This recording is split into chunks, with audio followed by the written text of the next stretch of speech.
Hello বন্ধুরা, তো আজকে আমি বানাবো পাকা আমের টক দই দিয়ে লস্যি। তো তার জন্য দুটো পাকা আম আমি নিয়ে নিয়েছি, আমগুলো টুকরো টুকরো করে নিয়েছি।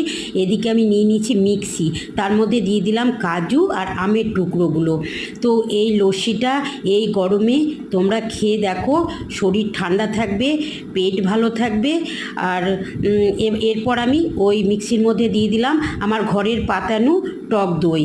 তো এটা আমার ফ্রিজে ছিল, আমি এক্ষুনি ফ্রিজ থেকে বের করে দিলাম, তাই আমি বরফ দিলাম না। তো তোমরা যদি মনে করো অবশ্যই বরফ দেবে।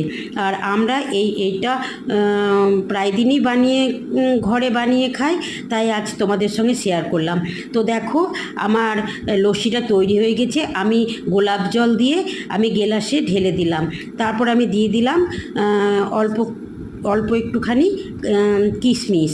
তো দেখো আমার লস্যি তৈরি। তো আমের লস্যি তৈরি। ভালো লাগলে অবশ্যই কমেন্ট করে জানাবে।